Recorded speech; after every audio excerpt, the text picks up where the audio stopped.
Our next guest, we're very happy to have him join us. You know, we carry the Darren Strudlow comedy show here, and he's been a frequent voice on that show. And now you can find him on the CRTV Make Comedy Great Again tour. Jeff Allen joins us. Hi, Jeff. Hi, man. How are you? Good morning. Good morning. Good to have you with us. Where are you today? Where am I? I'm at home. I'm in my office. Okay, we're so very pleased to speak to an entertainer in the morning. We know you guys keep a late night, so it's, Lenny Bruce said that they would wake him up at 7:30 and say, "Were you sleeping?" He goes, "No, I always get up 12, 13 hours before I go to work." Yeah, there you go. Well, thanks for joining us here today, and tell us a little bit about the Make Comedy Great Again tour. Well, it's so when they approached me, I heard the title and I thought, oh gosh, here we go, more politics. I said, I don't really want to do politics. I'm kind of burnt out.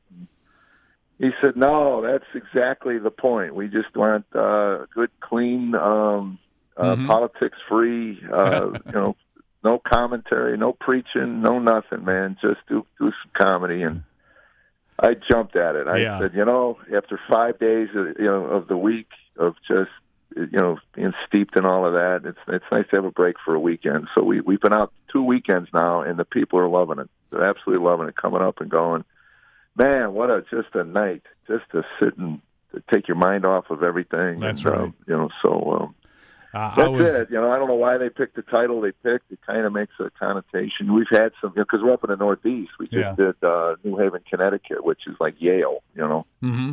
And we had a number of people come over and said, I was a little hesitant, and thought that, and we said, no, that's our one promise, that we will not. My wife said we have become Kardashian Americans now. We read People magazine more than we do the Wall Street Journal. So. Yeah, well, we're all getting older, aren't we? Yeah, we are, man. Yeah. How long have you been married? 32 years, and as my wife likes to say, that's about 212 in I married a comedian years. Yeah, well, that's tough. I mean, being on the road all the time, I can't imagine that. I've been married the same length of time. It's hard to imagine doing that and being on the road. You have kids, well, too? It's gotten to the point now where if I'm home more than 2 weeks, she'll start looking at the calendar going, when you leaving again? Well, that's like I kind of just, when we were raising the kids, I disrupted everything. I'd go out for 5-6 days, and she'd have a way of doing things, and I'd come home and change the way, try. Oh, yeah. Yeah, I finally, somebody asked me recently, how do you keep the romance up now? I go, we don't. I mean, it really took me 20 years to get her expectations low enough of me to where I can meet them on a regular basis. So. That's good. That's good. You talk in your set, I know, about raising a couple of boys. I have 2 boys too. So what was that like, though, being on the road? Well, it was different. It's interesting. You look at now, I FaceTime with my grandchildren all the time, and I said to my wife, how cool would that have been? At least, it's not the same as being home, but at least, they see your face. You can, you can cut up with them. And when my son went into the Army, we were talking to old-time veterans, man, and what a difference it is to be in theater. He was in Iraq, and we were talking to him on the phone. We were texting with him. We were, emailing him. We were in communication with him. And the funniest story was, for like 7 or 8 days, we didn't hear from him. So my wife starts getting nervous and everything. So she calls my other son up and says, is Aaron playing video games? Is he online? And he said, oh, yeah, every night he's on. So she gets his screen name, and she pipes in and says, hey, Aaron, this is Mommy. Call me. And then people from all over the world going, hey, Mommy, how are you, Mommy? That's funny. So he calls home and says, "Don't do that again." And she says, "Don't ever go 7 days without contacting me." So, how are your kids about you mentioning them in your act? They used to argue about who it was about. I never mentioned names, so I would talk about things. We all knew the one when I talked about my son going to camp, Boy Scout camp. Tammy packed him 7 pairs of underwear, and we picked him up a week later. He had 6 clean pair of underwear. So, we all knew who that was.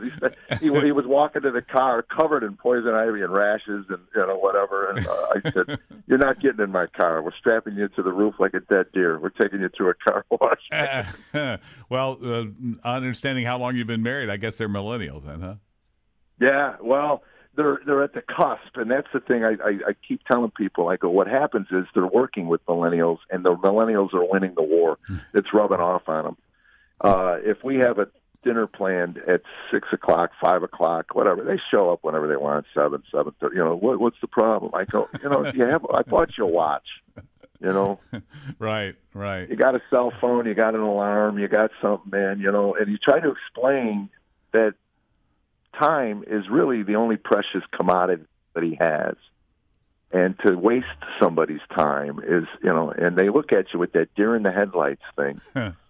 And they weren't like that when they left our house. They really weren't. I want to say that too about my own sons, but I'm not so sure I can really honestly say that.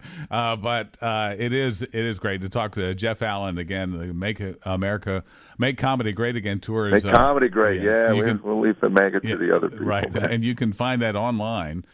Too at Make Comedy Great Again tour, and you can see the dates that may be coming around the area, or they keep adding dates as well. Too. Yeah, so we're getting a lot of requests for 2019. Yeah, a lot. Yeah, people are grabbing onto it, man. Again, they're just kind of they want a break. That's all. That's exactly. Well, you know, we're in a big military area. We got Marine bases here too. They always appreciate a good laugh and a break from their life as well too. Did you ever serve in the military? No, gosh, no. If I did, I'm such a wimp. I'm a patriot. I love America. I would grab the first general that I saw and just go, "Don't tell me anything you don't want the other side to know, because I'll tell. I will." So, you're not going to be in the I'm not holding out clearance. long. They got to just tell me what they're going to do. We're going to rip out your fingernails. I believe you. What do you need to know? You know? Yeah, that's right. They don't tell me much because I told them ahead of time. Yeah, we'll exempt this guy. We're not It'd taking be great him. if they gave me a little medallion that said he doesn't know anything. They could even tattoo it on my body. He knows nothing. Sergeant Schultz. I know nothing. That'd be good. Again, you check it out. The Make Comedy Great Again tour. You're with some pretty good folks too when you're on. Ross tour. Bennett. I've known Ross for 30, 40 years. And Tina Georgie and I used to work Vegas together. And Earl David Reed, I'm just getting to know him, and he's really, really funny. And then Brad Upton. He's hilarious. Yeah, he's the Dry Bar. He just did Dry Bar. Anyway, he's joining us this weekend up in Terrytown in Albany.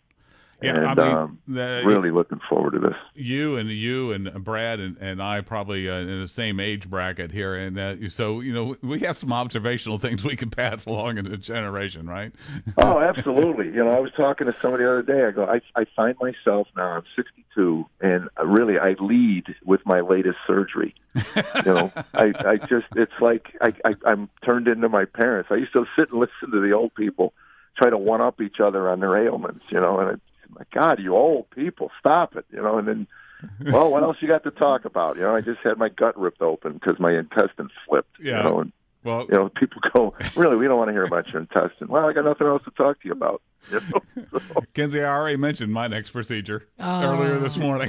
Yes, he did. Yeah.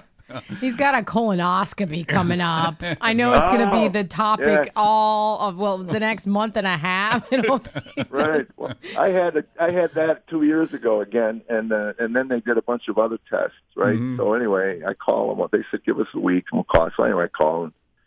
I go, so, you know, am I in good shape? They go, look, if you were part of a wildebeest herd, the lions would be circling you, pal. You know, what? I mean, he goes, do you do anything aerobically? I said, well, I'll look the word up. I'll call you back. You know, I don't know. There you go. You walk the stairs to the stage. I haven't moved with any purpose since I won the race at conception. So, there, I think I'm right with you there, Jeff. All right, again, find Jeff Allen. We all won that race. Yeah, that's it. JeffAllenComedy.com. You can find him there. You'll see a lot of great videos and also information on where he may be appearing, but also the Make Comedy Great Again tour. Go online and find out more about that as well too. So go check that out, and you'll just enjoy. You'll enjoy laughing along with him. And I can steal a lot of this material. It's going to be showing up in the shows to come. Absolutely. Thank you, Jeff. Thank you, guys, man. Have a great day. Jeff Allen joining us here this morning on Coastal Daybreak on the Talk Station, FM 107 and AM 1240. We'll have more to come in a moment.